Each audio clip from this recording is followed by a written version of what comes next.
দেখিছে ভিডিঅ'ত মই ভিভো Y16 ডেড কণ্ডিশ্যনৰ মোবাইল এটা মই চাৰ্জত লগাইছোঁ। মোবাইলটোত চাৰ্জ লোৱা নাই। মই বহুত সময় ধৰিছোঁ চাৰ্জত, কিন্তু চাৰ্জ লোৱা নাই। মোবাইলটো মই অন কৰিবলৈ চেষ্টা কৰিছিলোঁ, মোবাইলটো অনো নহ'ল। বেটাৰীত যেতিয়া চাৰ্জ মই মাল্টিমিটাৰেদি চাওঁ 3.7 ভল্ট আছে, কিন্তু ইমানখিনি চাৰ্জত মোবাইল সচৰাচৰ অন হয়, কিন্তু পাৰ্চেণ্ট নাথাকে। 2, 3, 1 এনেধৰণৰ কিছু পাৰ্চেণ্ট হয়তো দেখা পাব পাৰে, কিন্তু মোবাইল অন হ'ব লাগে। দেখিছে মাদাৰবোৰ্ডখনৰ কোনো কামেই হোৱা নাই, একদম ফ্ৰেছ মাদাৰবোৰ্ড।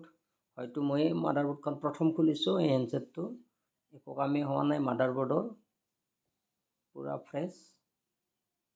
এয়া মই বেটাৰী কানেক্টৰত জিআৰ চেক কৰিম, চাই থাকোঁ। মাদাৰবোৰ্ডৰ বেটাৰী কানেক্টৰত মই মিটাৰটো জিআৰ চেক কৰাৰ কাৰণে কণ্টিনিউটি মোডত ডায়োড মোডত মই লৈছোঁ। এয়া বেটাৰী নেগেটিভ এইটো, আৰু এইটো পজিটিভ বেটাৰীত, কিন্তু ইয়াত শ্বৰ্ট পাইছোঁ 0807 অহমছৰ শ্বৰ্ট, মোটামুটি ফুল শ্বৰ্ট। মোৰ মিটাৰটো অলপ 0708 দেখুৱাই 0 অহমছতো, গতিকে ফুল শ্বৰ্ট। আৰু এয়া হ'ল গ্ৰাউণ্ড নেগেটিভ, দেখিছে ফুল শ্বৰ্ট 0708 ohms। মোবাইলটো ফুল শ্বৰ্ট আছে। মই বাৰ বাৰ দেখুৱাইছোঁ শ্বৰ্টটো, চাই মিটাৰত চাব 0708 এনেধৰণৰ শ্বৰ্ট, কিন্তু ফুল শ্বৰ্ট। এয়া মই মাদাৰবোৰ্ডৰ চিল ফটাই ল'লোঁ, দেখিছে মাদাৰবোৰ্ডৰ অৱস্থা। মোবাইলটো ৱাটাৰ ডেমেজ, নেটৱৰ্ক ছেকশ্যনখিনিত চাবই নোৱাৰি, পূৰা কাৰ্বন বান্ধি গৈছে। মই দেখুৱাই আছোঁ শ্বৰ্টটো।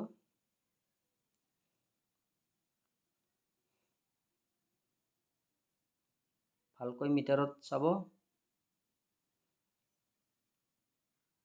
এয়া 2GPF-ৰ ওচৰত মেইন ফিল্টাৰ কেপাচিটৰ, এইটো গ্ৰাউণ্ড ছাইড, আৰু এইটো পজিটিভ ছাইড। পজিটিভ ছাইডত 10 ohms দেখুৱাইছে, মোটামুটি ফুল শ্বৰ্ট মোবাইলটোত। মই মিটাৰটোৰ কাৰণে 10 দেখুৱাইছে, 0 দেখুৱাব লাগিছিল। এই কেপাচিটৰটো এনেই লাগে, এয়া উঠি গ'ল, ৰিমুভ হৈ গ'ল। মই মিটাৰৰ পৰ্টডাল লগাই দিওঁতেই কেপাচিটৰটো ৰিমুভ হৈ গ'ল, মানে মোবাইলটো ৱাটাৰ ডেমেজ আছিল, পূৰা শ্বৰ্ট হৈ কেপাচিটৰটো এনেই লাগি আছিল। মই মিটাৰৰ পৰ্টডাল দিওঁতেও ৰিমুভ হৈ গ'ল। ৰিমুভ হৈ যোৱাৰ পাছত যেতিয়া মই শ্বৰ্টটো চালোঁ, চাব কিমান আহে, 97 না কিবা এনেকুৱা কিবা আহিছিল। এতিয়া মই পাৱাৰ IC-টো অলপ ৰিহট দিম। পাৱাৰ IC-ৰ ওচৰতো অলপ শ্বৰ্ট আছিল, সেইকাৰণে পাৱাৰ IC-টো মই নুখোলোঁ, পেচ লগাই ৰিহট কৰিম অলপ, যাতে শ্বৰ্টটো ৰিমুভ হৈ যায়। আৰু মেইন শ্বৰ্টটো আছিল 2GPF-ৰ ওচৰত, কিন্তু মোবাইলটোৰ প্ৰব্লেম আছিল, মোবাইলটো ৱাটাৰ ডেমেজ। কাষ্টমাৰজনে কৈছে মোবাইলটো পানীত পৰিছিল, পানীত পৰাৰ পাছত এদিন মাত্ৰ মোবাইলটো অন হৈ আছিল, একদিন এক ৰাতি অন হৈ আছে। কিন্তু এই একদিন এক ৰাতিৰ ভিতৰত চিমে কাম কৰা নাই, নেটৱৰ্ক অহা নাই। নেটৱৰ্কৰ যিকেইডাল চিন আছে, আঁচ আছে, সেই আঁচকেইডাল হাইড হৈ থাকে, নেটৱৰ্ক নাহে কাষ্টমাৰজনে কোৱা মতে। সেইকাৰণে 2GPF-ৰ ওচৰত ফুল শ্বৰ্ট পাইছোঁ আমি। মেইন কেপাচিটৰটো ৰিডিং চাই থাকাতে ৰিমুভ হৈ গ'ল, আপোনালোকে দেখিছেই ভিডিঅ'ত। এতিয়া মই ৰিহট কৰিছোঁ, কেপাচিটৰটো ৰিমুভ কৰি দিয়াৰ পাছত শ্বৰ্টটো মৰিছেও। এতিয়া আমি মোবাইলটো অন হয়নে চাই ল'ম, আৰু নেটৱৰ্ক আহেনে নাহে সেইটোও চাই ল'ম। দেখিছে মই মোবাইলটো চাৰ্জত লগাইছোঁ।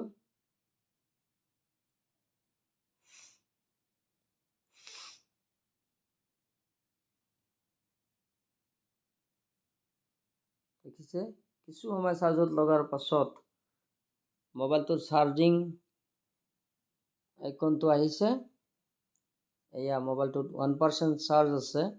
এতিয়া মোবাইলটো আমি অন কৰিম, চাই থাকিব।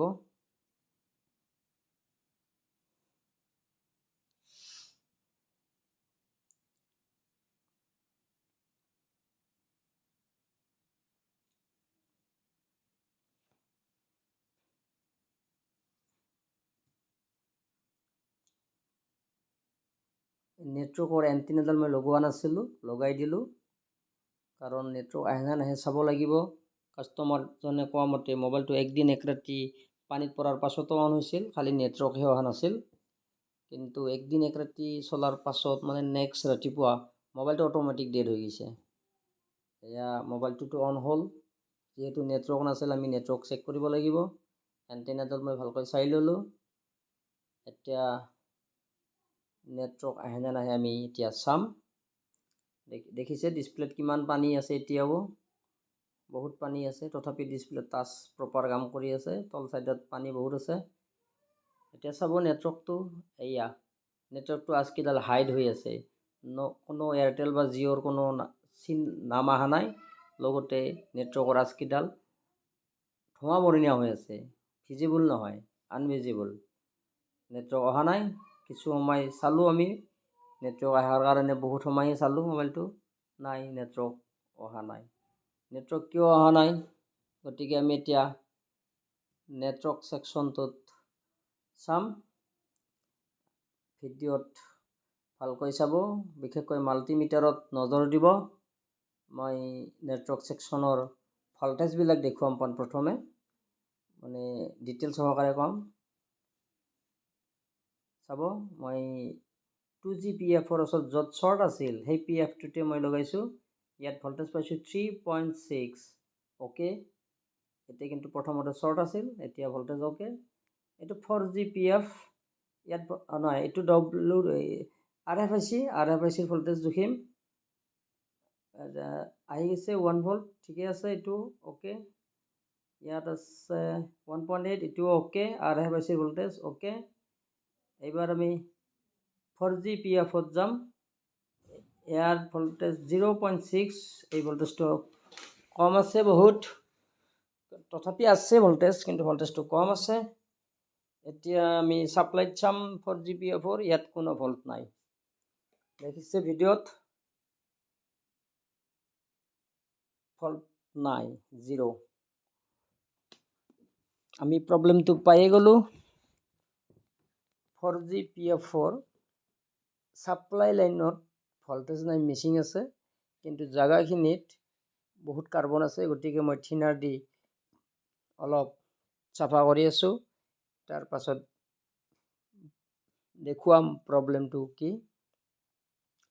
পোনপ্ৰথমে ঠাইটুকুৰা ক্লিন কৰি লওঁ।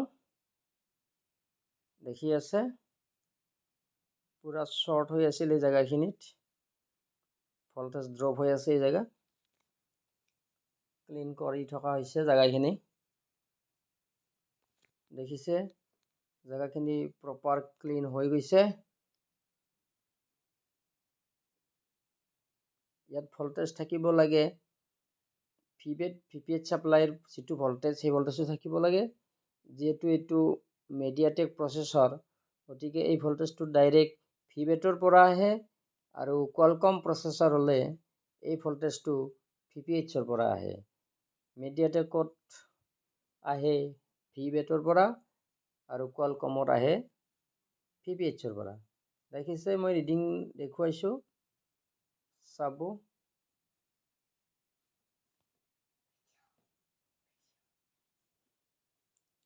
দেখিছে ইয়াত ৰিডিং আহিছে 329, 330, এনেধৰণৰ ৰিডিং আহিছে। এইটো হ'ল 2G PF-ৰ ৰিডিং, আৰু 4G PF-ৰ ৰিডিংটো আৰু 2G PF-ৰ ৰিডিং প্ৰায় একে হ'ব লাগিব। 2G PF-ৰ আছে 333 ৰিডিং, আৰু 4G PF-ত ৰিডিং আছে 548। ডিফাৰেঞ্চ বহুত, দুয়োটাৰে ৰিডিং ছেম হ'ব লাগিব। ইয়াত আছে 548 4G PF-ত, আৰু 2Gত আছিল 333 বা 3345 এনেধৰণৰ। গতিকে 4G PF-ৰ ৰিডিংটো যথেষ্টখিনি বেছি আছে। গতিকে ৰিডিংটো ছেম নোহোৱাৰ কাৰণে ইয়াত ভল্টেজ নাই, মানে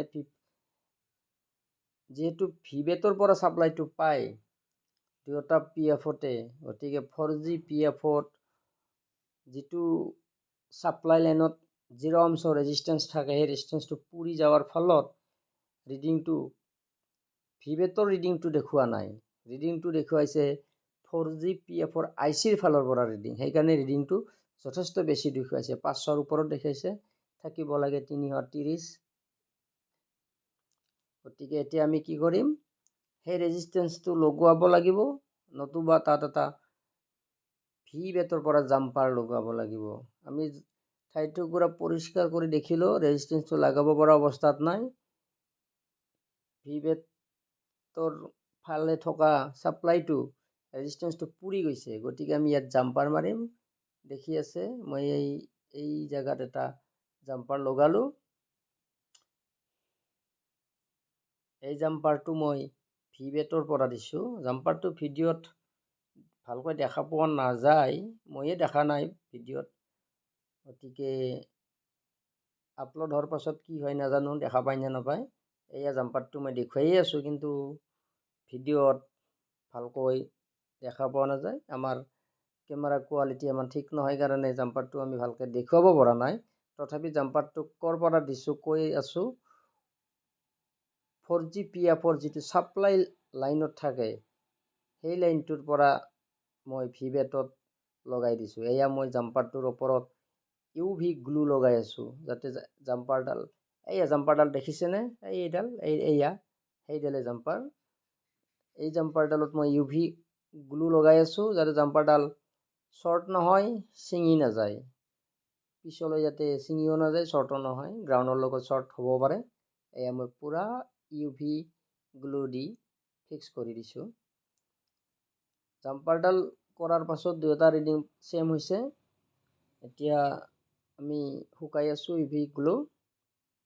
তাৰ পাছত আমি মোবাইলটো অন কৰি চাম নেটৱৰ্ক আহে নে নাহে।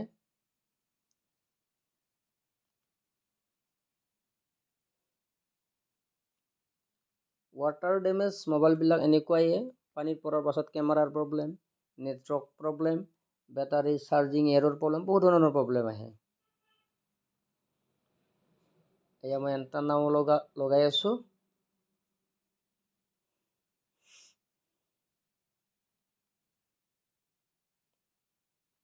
ভিডিঅ'টো আজি দীঘল হৈছে, ভিডিঅ'টো মোৰ কোনো কাট কুট কৰা নাই, ডাইৰেক্ট যিমানখিনি ৰেকৰ্ডিং কৰিছোঁ ডাইৰেক্ট দিছোঁ, অলপো কাটা কুটা কৰা নাই। ভিডিঅ'টো 15 মিনিট হৈছে প্ৰায়। এয়া মোবাইলটো মই অন কৰিম। বেটাৰীটো চাৰ্জ নাইয়ে চাগে, 1% আছিল, তাকো শেষ। গতিকে এতিয়া মই চাৰ্জাৰডাল লগাম। প্ৰথমবাৰ অন হওঁতে দেখিছে 1% আছিল, গতিকে চাৰ্জাৰ লগাইহে অন কৰিম।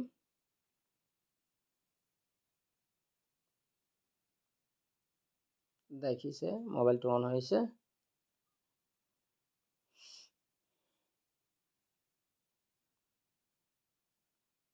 মই এণ্টানাটো আৰু এবাৰ চাই ল'লোঁ লাগি আছে নে নাই, ঠিকে লাগি আছে, গতিকে নেটৱৰ্ক আহে নে নাহে চাই ল'ম।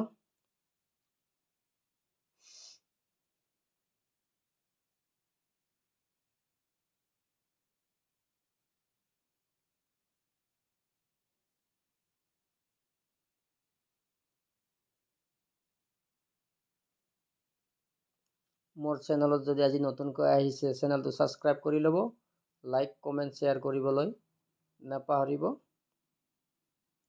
লগতে বেল আইকনটো বজাই দিব।